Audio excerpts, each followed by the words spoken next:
Halo Elevators, pada video yang lalu saya membahas tentang codeshare. Nah, selain codeshare ada juga aliansi penerbangan. Apa itu aliansi penerbangan? Lantas apa manfaatnya bagi konsumen? Ayo kita bahas.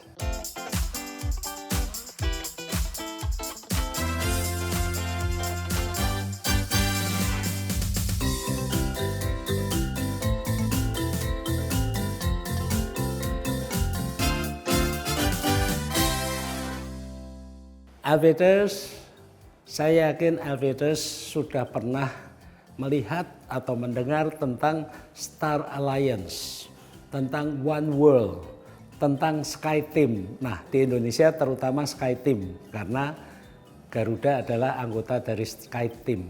Ketiga nama itu, Star Alliance, One World, dan SkyTeam, merupakan tiga aliansi maskapai penerbangan yang terbesar di dunia. Tiga terbesar. Aliansi penerbangan adalah kesepakatan antara dua atau lebih maskapai penerbangan untuk bergabung dalam satu kelompok, bekerja sama secara meluas pada taraf yang strategik. Tidak sekedar codeshare. Kerjasama ini mencakup antara lain pencitraan dan identitas bersama.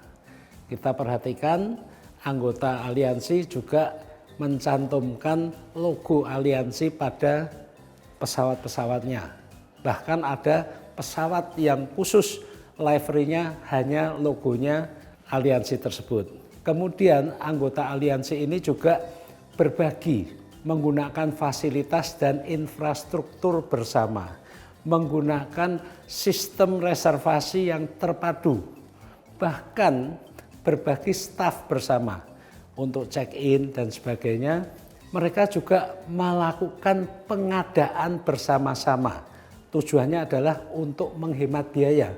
Ingat ya, kalau kita beli satu dan beli selusin harganya beda. Beli selusin dengan satu gross harganya beda. Nah, ketika maskapai penerbangan ini bersama-sama melakukan pengadaan, tentunya mereka mendapatkan harga yang lebih murah, menghemat biaya mereka. Selain itu, anggota aliansi juga promosi bersama, dan bagi yang mempunyai membership, itu juga membershipnya untuk bersama-sama, saling menghargai. Tujuan dari aliansi penerbangan adalah pertama, memperluas jaringan jangkauan pelayanan, rute-rutenya. Kedua, meningkatkan efisiensi, dengan tujuan tentunya ketiga, meningkatkan daya saing.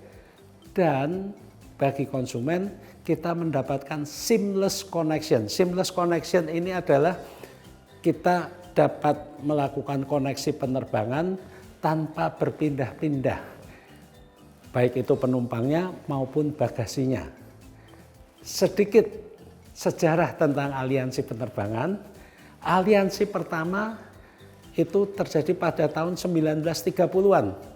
Yaitu ketika Pan Air do Brasil di Brasilia bekerja sama dengan Pan American World Airways untuk bertukar rute ke Amerika Latin, dari Amerika dan Brasil.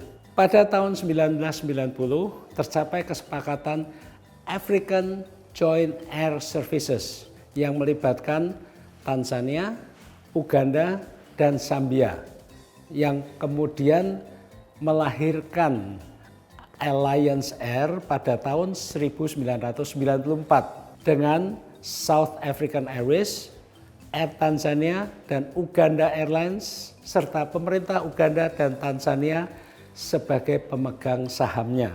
Aliansi besar pertama dimulai pada tahun 1889 ketika Northwest Airlines di Amerika bekerja sama dengan KLM Belanda.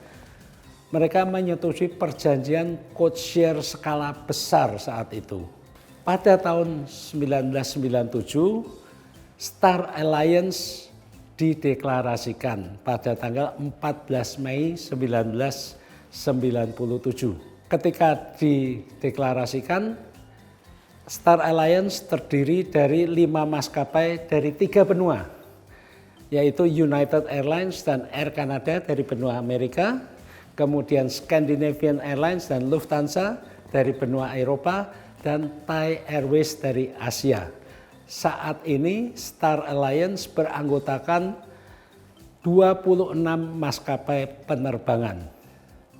Kemudian pada tahun 1999 lahirlah aliansi One World, terbentuk pada tanggal 1 Februari 1999 oleh 5 maskapai penerbangan, yaitu American Airlines, British Airways, Qantas, Cathay Pacific, dan Canadian Airlines. One World berkembang dan saat ini aliansi One World terdiri dari 13 maskapai penerbangan.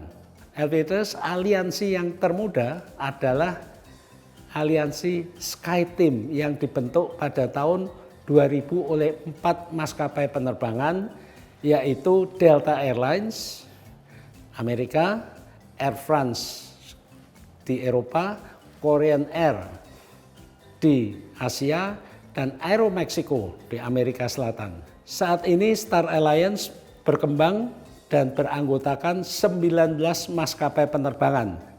Tapi berdasarkan kesepakatan bersama, keanggotaan Aeroflot Rusia untuk saat ini dibekukan sementara.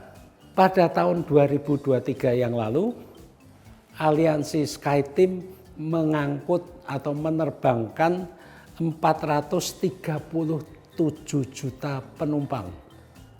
Bandingkan dengan penduduk Indonesia yang tidak sampai 300 juta. Banyak kan? Lantas Alvitus mungkin bertanya, aliansi ini apa manfaatnya bagi konsumen? Yang pertama, aliansi ini memudahkan konsumen. Cukup membeli tiket dari salah satu anggota aliansi, dapat mengakses seluruh jaringan rute yang dilayani, dan itu sangat luas. Tadi kita lihat semuanya lintas benua. Kemudian jadwal penerbangan yang lebih beragam. Mau terbang siang, malam, pagi, dan sebagainya, lebih banyak pilihan. Koneksi penerbangan lanjutan juga lebih efisien. Tadi saya sebutkan ada seamless connection.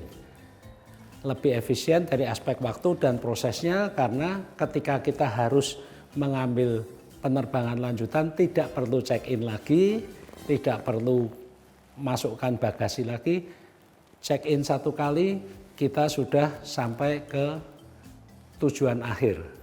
Dan seluruh penerbangan dapat diterbitkan boarding pass pada check-in pertama, tidak perlu check-in berulang-ulang.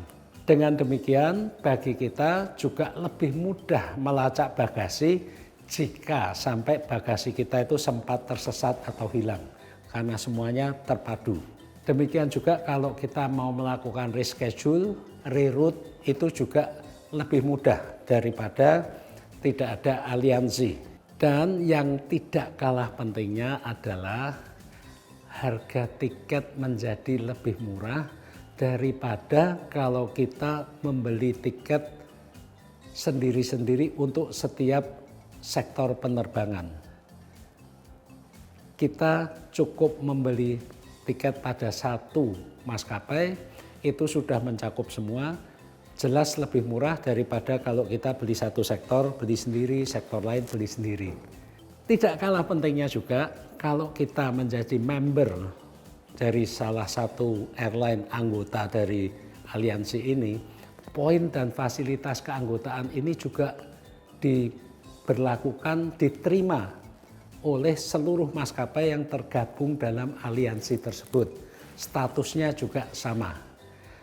Semoga Alvitus makin paham apa itu aliansi penerbangan, apa manfaatnya, dan mungkin juga sudah menjadi salah satu anggota atau member dari anggota aliansi tersebut, makin bisa menikmati manfaatnya. Alvin Lee, Alvision, happy landing.